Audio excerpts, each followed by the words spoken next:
Que justice soit faite, puisque notre coupable, ce riche marchand, est trop maigre pour s'adapter à notre pâle, partez dans la ville pour chercher un homme suffisamment assez gros pour en terminer avec cette affaire.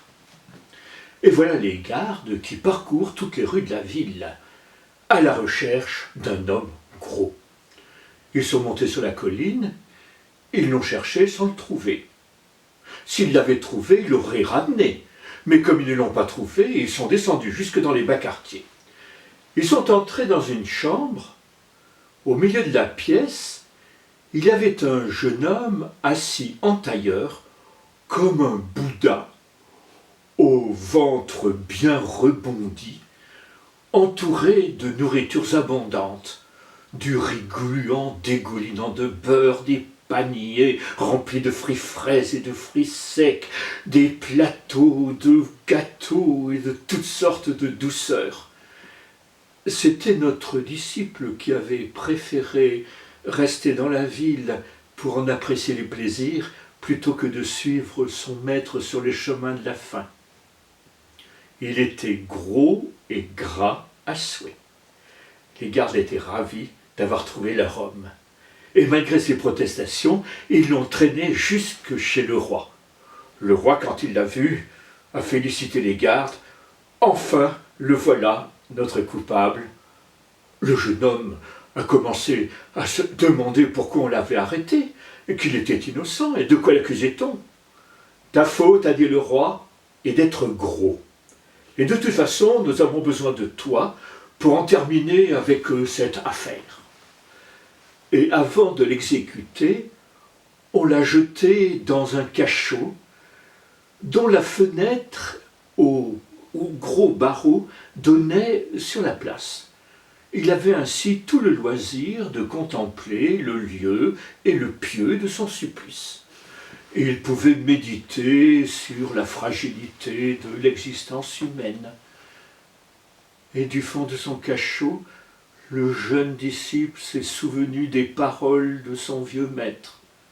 Ah, rien de bien ne peut advenir d'une cité de fous. Alors il l'a supplié du plus profond de lui-même de venir à son secours. Et son appel est arrivé jusqu'aux oreilles du maître, qu'il a reçu 5 sur 5. Ce vieux gourou avait des pouvoirs, il pouvait connaître le passé et l'avenir, alors vous pensez bien le présent. Et il n'a pas fallu longtemps pour ce vieil homme à venir, moins de temps qu'il n'en faut pour le dire. Il s'est approché du cachot, il a vu à travers les barreaux son jeune disciple, le visage aux joues rebondies, couvert de larmes. Il a d'abord fait quelques remontrances, comme il est d'usage, et puis il l'a rassuré en lui disant qu'il allait le sortir de ce cachot, qu'il allait lui rendre sa liberté. Le vieux gourou est allé voir le roi. « Majesté, Majesté, apprenez que vous tenez dans un cachot un jeune homme qui est mon disciple, et vous le destinez au supplice du pâle. Aussi, accordez-moi une dernière faveur, que je puisse le voir, lui donner ma bénédiction. » Le roi, dans sa grande bonté, a accepté. On a retiré le jeune homme du cachot, et quand tous ont été là, présents, le vieux gourou a dit au roi « Majesté, dites-moi, qui est le plus important? Est-ce que c'est le roi ou le ministre ?» « Oh bien évidemment, c'est le roi. » Et qu'est-ce qui est le plus important, le maître ou le disciple? Oh bien évidemment, c'est le maître. Alors dans ce cas-là, permettez-moi de subir le supplice du pâle le premier, avant mon disciple. Quand il a entendu ça, le disciple s'est récrié. Il a dit qu'il ne voulait pas que son maître se sacrifie pour lui, et ils ont commencé à se disputer pour savoir lequel des deux serait le supplicié sur le pâle le premier. Le roi était fort étonné en se disant « Est-ce que ce supplice est un délice pour qu'ils se disputent ainsi ?» Alors, le vieux gourou a ajouté « Majesté, si vraiment vous me promettez que je serai le premier à être empalé, je vous dirai un secret qui vous sera très utile. » Le roi, un peu curieux, a promis. « Eh bien, soit, je te promets que tu seras le premier empalé. » Et puis il a demandé aux gens de sortir pour rester seul avec le gourou. « Eh bien, maintenant parle, quel est donc ce secret ?»« Majesté, apprenez que moi et mon disciple, nous voyageons depuis des mois et des mois, nous sommes bien fatigués. Et quand nous sommes arrivés dans votre ville, tout de suite j'ai vu que ce n'était pas n'importe quelle ville, c'était une ville assez étonnante. Et lorsque j'ai vu ce pieu, j'ai compris aussi que ce pieu n'avait pas encore été utilisé, et que c'était un pieu en quelque sorte sacré, c'était le pieu de la justice. Et apprenez, Majesté, que le premier qui sera empalé sur ce pieu deviendra dans sa vie prochaine, dans sa réincarnation, le roi de cette ville. Et le second qui sera empalé sur ce pieu deviendra son ministre. Aussi, vous savez, nous sommes tellement fatigués d'avoir erré que nous sommes bien contents de savoir que nous pouvons devenir le roi de cette ville et mon disciple le ministre. Le roi a écouté, il a réfléchi, il a suspendu l'exécution pour un temps, il a renvoyé le disciple et son maître dans le cachot, et il a fait venir son ministre. Et tous les deux, ils ont bien réfléchi, ils ont parlé longuement, ils se sont dit « Pas question que l'on laisse notre place de roi et de ministre. Je veux rester roi de cette ville, et je ferai tout ce qu'il faut. » Aussi, il s'est mis d'accord avec son ministre d'être empalés les premiers, avant même ce vieux gourou et son disciple.